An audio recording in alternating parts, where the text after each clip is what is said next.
Sarah's lifetime, the span of Sarah's life, came to 127 years. Sarah died in Kiriath Arba, now Hebron, in the land of Canaan, and Abraham proceeded to mourn for Sarah and to bewail her. Then Abraham rose from beside his dead and spoke to the Hittites, saying, I am a resident alien among you. Sell me a burial site among you, that I may remove my dead for burial. And the Hittites replied to Abraham, saying to him, Hear us, my lord, you are the elect of God among us.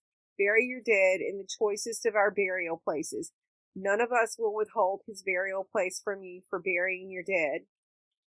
Thereupon Abraham bowed low to the landowning citizens, the Hittites, and he said to them, If it is your wish that I remove my dead for burial, you must agree to intercede for me with Ephron, son of Zohar. Let him sell me the cave of Machpelah that he owns, which is at the edge of his land. Let him sell it to me at the full price for a burial site in your midst. Ephron was present among the Hittites. So Ephron the Hittite answered Abraham in the hearing of the Hittites, the assembly in his town's gate, saying, No, my lord, hear me. I give you the field, and I give you the cave that is in it. I give it to you in the presence of my people. Bury your dead. Then Abraham bowed low before the landowning citizens and spoke to Ephron in the hearing of the landowning citizens, saying, If only you would hear me out. Let me pay the price of the land. Accept it from me, that I may bury my dead there. And Ephron replied to Abraham, saying to him, My lord, do hear me. A piece of land worth 400 shekels of silver. What is that between you and me? Go and bury your dead. Abraham accepted Ephron's terms. Abraham paid out to Ephron the money that he had named in the hearing of the Hittites, 400 shekels of silver at the going merchant's rate. So Ephron's land in Machpelah, near Mamre, the field with its cave, and all the trees anywhere within the confines of that field passed to Abraham as his possession in the presence of the Hittites of the assembly in his town's gate.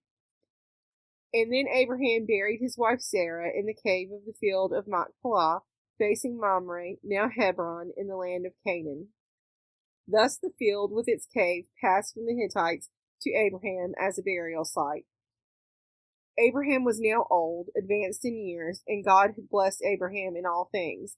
And Abraham said to his senior servant of his household, who had charge of all that he owned, Put your hand under my thigh, and I will make you swear by God, the God of heaven and the God of the earth, that you will not take a wife for my son from the daughters of the Canaanites among whom I dwell, but will go to the land of my birth and get a wife for my son Isaac.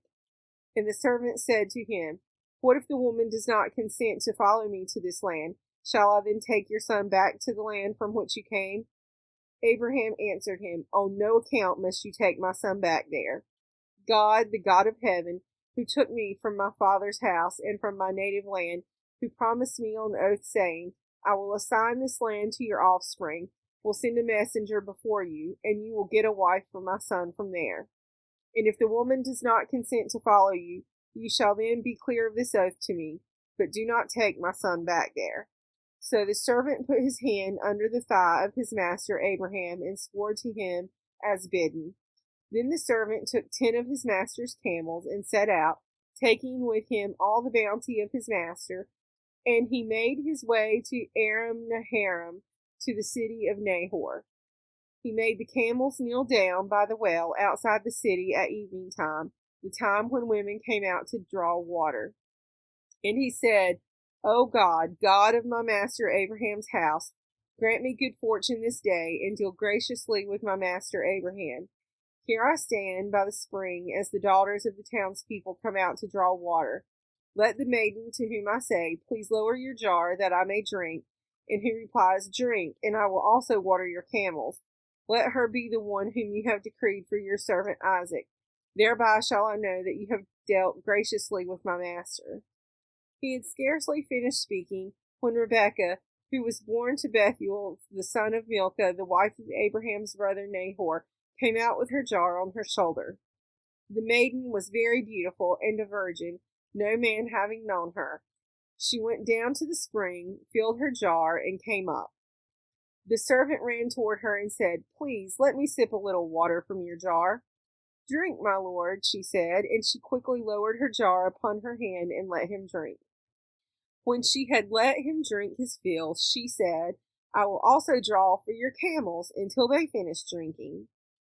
Quickly emptying her jar into the trough, she ran back to the well to draw, and she drew for all his camels.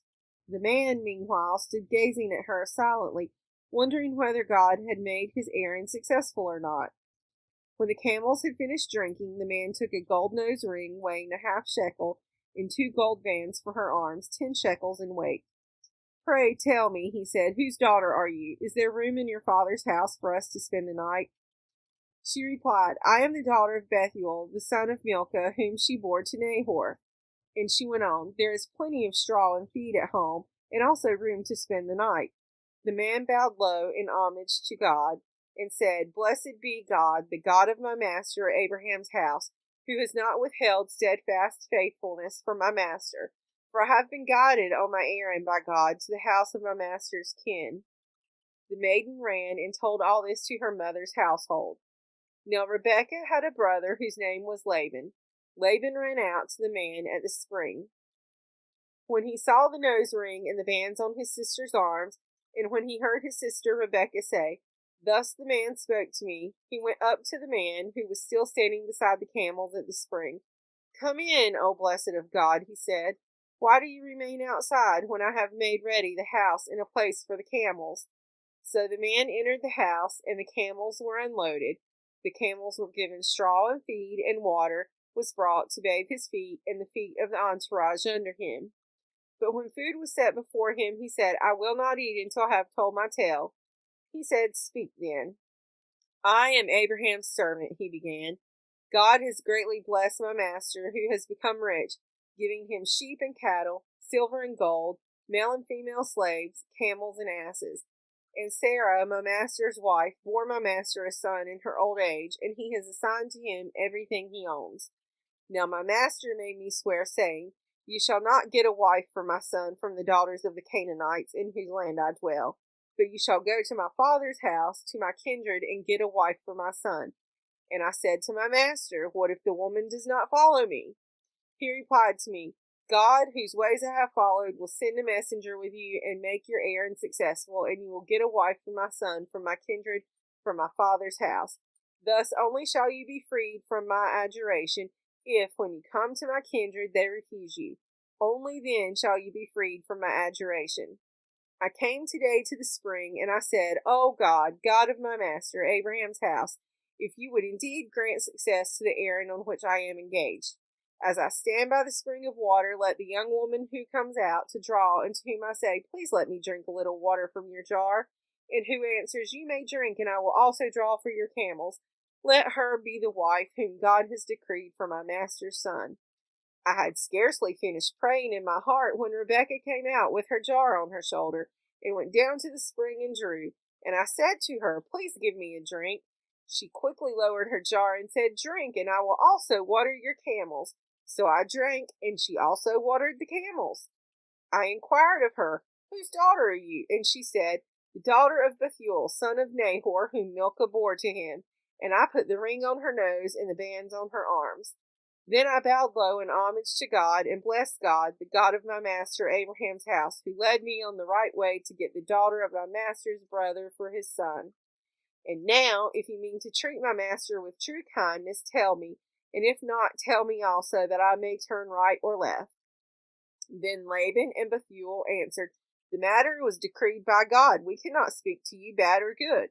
Here is Rebekah before you. Take her and go, and let her be a wife to your master's son, as God has spoken." When Abraham's servant heard their words, he bowed low to the ground before God. The servant brought out objects of silver and gold and garments and gave them to Rebekah, and he gave presents to her brother and her mother. Then he and the entourage under him ate and drank, and they spent the night. When they arose next morning, he said, "Give me leave to go to my master." But her brother and her mother said, "Let the maiden remain with us some 10 days, then you may go." He said to them, "Do not delay me, now that God has made my errand successful. Give me leave that I may go to my master." And they said, "Let us call the girl and ask for her reply." They called Rebekah and said to her, "Will you go with this man?" And she said, "I will." So they sent off their sister Rebekah and her nurse, along with Abraham's servant and his entourage. And they blessed Rebekah and said to her, "O sister, may you grow into thousands of myriads. May your descendants seize the gates of their foes." Then Rebekah and her maids arose, mounted the camels, and followed the man. So the servant took Rebekah and went his way. Isaac had just come back from the vicinity of Beer Lahai, for he was settled in the region of the Negeb. And Isaac went out walking in the field toward evening, and looking up, he saw camels approaching. Raising her eyes, Rebekah saw Isaac. She alighted from the camel and said to the servant, "Who is that man walking in the field toward us?" And the servant said, "That is my master." So she took her veil and covered herself. The servant told Isaac all the things that he had done. Isaac then brought her into the tent of his mother Sarah, and he took Rebekah as his wife. Isaac loved her and thus found comfort after his mother's death. Abraham took another wife whose name was Keturah. She bore him Zimran, Jokshan, Medan, Midian, Ishbak, and Shua. Jokshan begot Sheba and Dedan. The descendants of Dedan were the Asherim, the Letishim, and the Leumim. The descendants of Midian were Ephah, Epher, Enoch, Abida, and Eldah. All these were descendants of Keturah. Abraham willed all that he owned to Isaac, but to Abraham's sons by concubines, Abraham gave gifts while he was still living, and he sent them away from his son Isaac eastward to the land of the east. This was the total span of Abraham's life, 175 years. And Abraham breathed his last, dying at a good ripe age, old and contented, and he was gathered to his kin. His sons Isaac and Ishmael buried him in the cave of Machpelah in the field of Ephron, son of Zohar, the Hittite, facing Mamre. The field that Abraham had bought from the Hittites, there Abraham was buried, and Sarah his wife. After the death of Abraham, God blessed his son Isaac, and Isaac settled near Beer Lahai. This is the line of Ishmael, Abraham's son, whom Hagar the Egyptian, Sarah's slave, bore to Abraham. These are the names of the sons of Ishmael, by their names in the order of their birth: Nebaioth, the firstborn of Ishmael, Kedar, Adbil, Mibsam, Mishma, Duma, Massa, Hadad, Tema, Jeter, Naphish, and Kigma. These are the sons of Ishmael, and these are their names by their villages and by their encampments, 12 chieftains of as many tribes. These were the years of the life of Ishmael, 137 years. Then he breathed his last and died, and was gathered to his kin. They dwelt from Havilah by Shur, which is close to Egypt, all the way to Asher. They camped alongside all their kin.